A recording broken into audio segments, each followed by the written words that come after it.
Have you ever wondered what it takes to break a hero? To destroy them so completely that even the most powerful and stubborn hero crumbles? I have seen a lot of movies and read a lot of books and have never seen a villain quite like White No-Face. The way he manipulates and breaks Xie Lian mentally and physically is on another level. Before we dive deeper, a spoiler warning is needed. I will be covering what happens in Heaven Official's Blessings, Fall of Shenle arc, and Xie Lian's first banishment, and a few facts from the end of the book that change how you see the fall of Shenle. I will not mention the major plot twists of the book, but this video will still be spoiler heavy, since I'm covering arcs that have not been animated yet. Okay, let's dive into it. Before we talk about the villain, we need to understand the hero first. Xie Lian is a crown prince, an incredibly kind, strong, and stubborn prince. His main goal in life is to save the common people. He will even go against the heavens themselves to achieve this goal.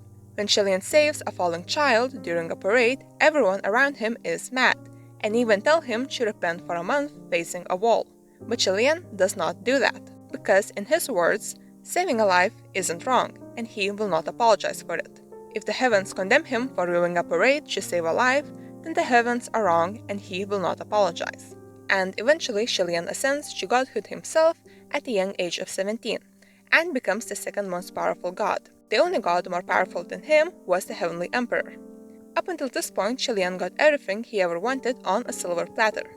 He had never faced real hardship, never experienced true pain.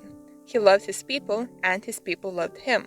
He did work very hard for his goals, but it is easy to do that when you don't have to worry about anything else. Xie Lian even said, "Body in abyss, heart in paradise," meaning that no matter what hardships you might face, your heart can remain pure. Rich, coming from a person who never faced true hardships, isn't it? And this is where White No-Face comes in. Saying that he didn't like the line "Body in abyss, heart in paradise" would be the understatement of the century. White No-Face decided to prove Xie Lian wrong, and not just prove to everyone around him how wrong he was, but to make Xie Lian himself agree how foolish his words were and make him regret them for the rest of his life. 3 years after Xie Lian became a god, a drought started in his home country. It is unclear if White No-Face had anything to do with the drought, but he absolutely took advantage of it. One thing to know about the world of Heaven Official's Blessing is that gods are not allowed to directly help mortals, especially in wars. But Xie Lian didn't care. He defied the heavens once more and descended to help his people, first by making rain and later by fighting in a civil war. At first, people saw him as a savior. They had faith that he would save them, and Xie Lian had faith that he was in the right. And White No-Face made sure to absolutely destroy that faith. He made 3 puppets, a father, a mother, and a son. They were hollow puppets without any life in them, but to everyone else, they appeared as a normal family. White No-Face made them pray for Xie Lian's protection and then die gruesomely while trying to get help from the king. Deaths that happened in front of a crowd of people, and Xie Lian arrived too late to save them. This was only a small part of White No-Face's plan, but it was very effective. The people saw that the king and capital won't help them and only cause their deaths. And this incident was one of the main reasons why the civil war started, leading to the fall of Shenle. But that is only a small piece of what it actually did. The people saw that Xie Lian cannot protect them. The family prayed to him, but he failed to save them. Up until that moment, Xie Lian was seen as an all-powerful god, but this incident put a crack in that belief. A god's power is determined by their believers. If people stop praying to a god because they think that the god cannot help them, then the god weakens. And on top of all that, this incident made tremendous damage to Xie Lian's self-confidence. He failed. He let a family of 3 die because he didn't manage to get there in time. Maybe what he was doing wasn't so right. In the grand scheme of things, this incident appears nothing special. Many more people died in the war, but it manages to do 3 things: destroy the people's trust in the royal family and start a civil war, make people doubt Xie Lian, and make Xie Lian doubt himself. When the civil war starts, White No-Face starts helping the opposing side. Since White No-Face was the first Ghost King, no one knew what he was and how he came into being. And White No-Face made sure that everyone thought that he was a natural phenomenon. that only appeared because Xie Lian defied the heavens and broke the natural law of things. To make this belief stronger, White No-Face allowed Xie Lian to catch up to him once and remove his mask. What Xie Lian found behind the mask was himself. Before the war, Xie Lian believed that what he was doing was right. He was self-confident. The sky was the limit. But now he was failing. Hard. And every detail, every clue led to the conclusion that he was the problem. White No-Face orchestrated everything in a way that made the people and Xie Lian think that it was Xie Lian's fault. That if Xie Lian didn't try to help, things would have ended in a better way. And White No-Face wasn't above using any tactic to break Xie Lian. Xie Lian achieved godhood through cultivation, and his method of cultivation relied heavily on celibacy. So, White No-Face set a trap for Xie Lian. After Xie Lian tried to help a person, he was led to the land of the Tender, demons who prey on men using potent aphrodisiacs. Xie Lian barely managed to fight off the aphrodisiac by stabbing himself with a sword to inflict pain. That was the first time Xie Lian had been hurt that badly. First time he felt pain like that. But it wouldn't be the last. Xie Lian once again tried to help someone, and it only led to pain. Then White No-Face unleashed the human face disease on Shenle, a horrifying lethal disease. No one knew how it spread and how to cure it, but Xie Lian managed to figure it out. The cure was very simple. Those who commit homicide are immune to the human face disease. Just imagine how Xie Lian must have felt after finding out this cure. If the public found out, then it would have led to a slaughter. The infected people around Xie Lian were begging him, their god, to help them.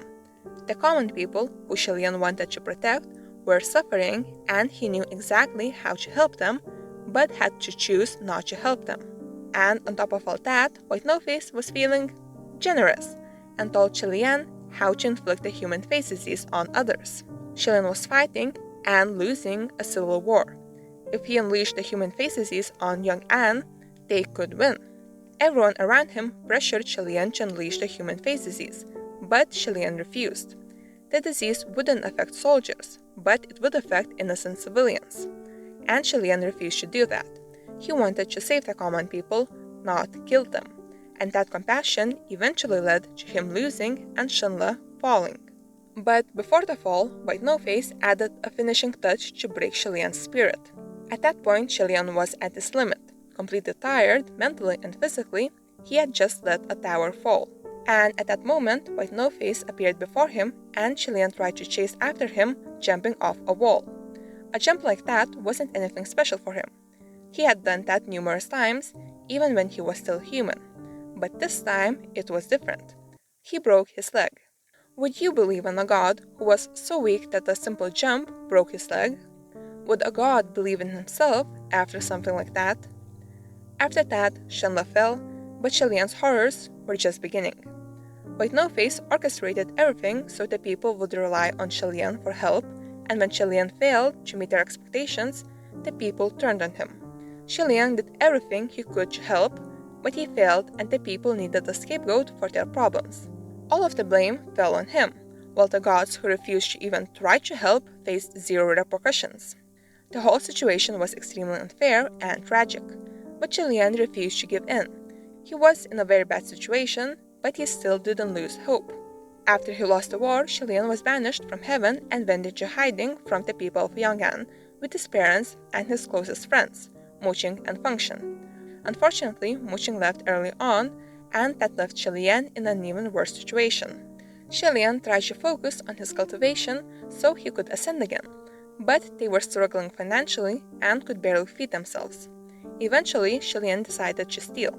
A man who always stood on his morals finally broke enough to steal. But that didn't satisfy White No-Face. He made sure that Xie Lian and the man he tried to rob would, quote-unquote, accidentally run into a group of heavenly officials. Now all of heaven would know how far Xie Lian had fallen. But Xie Lian still tried to stay somewhat positive and focus on his cultivation. If he could ascend again, then that would fix all of his problems. Unfortunately, other heavenly officials tried to force him out of the place he chose for his cultivation. But that was no problem. Xie Lian could beat those 33 heavenly officials with just a stick. However, Muqing came along and completely humiliated him. After that, after everyone had left, Xie Lian was at his lowest, and White No-Face appeared at that moment. At first, he made it perfectly clear that he is leagues stronger than Xie Lian, showing that he can easily crush Xie Lian's head. But instead of inflicting more pain, he hugs Xie Lian and tells him to join him. Just thinking about that scene creeps me out. White No-Face destroyed Xie Lian's country. People threaten him, his entire image. And now, when Xie Lian is mentally absolutely destroyed, White No-Face shows kindness. White No-Face manufactured a scenario where everyone would leave and turn on Xie Lian, and then presented himself as the only one who cares for him. This manipulation tactic is sickening. However, Xie Lian wasn't completely destroyed yet. He tells White No-Face to get lost. And then, after Xie Lian tries to attack him, White No-Face effortlessly sends him flying so hard into a tree that a giant tree trunk gets destroyed from the impact. The message White No-Face sent was very clear. The only escape from pain is joining me. If Xie Lian refuses, then his suffering continues. And I lied earlier. At that point, Xie Lian wasn't completely alone yet. He still had Function and his parents. So it is natural that White No-Face would target them next. But he does that in a very unique way. Instead of attacking them, he makes them turn on Xie Lian. He launches psychological attacks on Xie Lian, appearing only to him. And when Xie Lian tries to tell the others, White No-Face disappears. This goes on for a long time until the others start believing that Xie Lian lost it from the stress. Just a reminder that these people are the only ones Xie Lian has left, and now they think he is crazy. But the worst is yet to come. The next scene is one of my favorites. Well, favorite is a strong word. That scene is horrific, but it is written so well that I cannot help but admire it. White No-Face himself mostly doesn't do anything to Xie Lian. He just lets all the dominoes fall and crush Xie Lian. After White No-Face's unrelenting psychological attacks, Xie Lian chooses himself to go and confront White No-Face. This does not end well. Long story short, Xie Lian ends up bound on the altar of one of his old temples, and around 100 people are trapped in the temple with him. White No-Face unleashes the human face disease and helpfully tells the people how they can cure it. Even though Xie Lian is human now, he has cursed shackles that make him immortal. He still can get hurt and injured like a normal person, but he cannot die.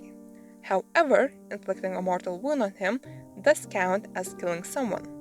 White No-Face demonstrates this by stabbing Xie Lian and then does nothing. He only says to Xie Lian, "You wanted to save the common people. Then do it.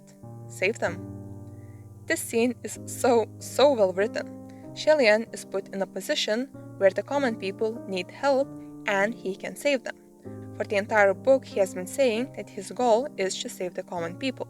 But now, saving them means experiencing excruciating pain. It appears to be a very tough choice, letting 100 people die or getting stabbed 100 times. But it isn't even a choice.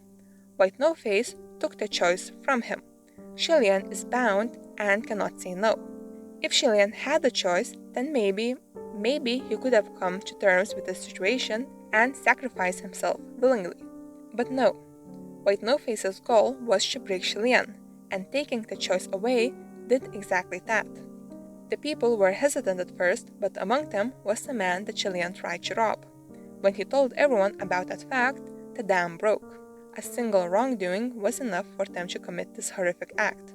This wasn't a just punishment. This was an excuse. They found a single small excuse and no longer felt bad for what they were doing. White No-Face could have inflicted the same amount or even more pain to Xie Lian himself, but that wouldn't have been as effective. Xie Lian might have even tried to fight back harder, but now Xie Lian was left to face his own ideals and be destroyed by them. White No-Face showed what it truly means to save the common people, and he showed Xie Lian how easily the people he tried to protect can turn on him. But that's not all. Oh no. After Xie Lian finally managed to heal himself after that event, he came back to his family, and soon after he told Function to leave.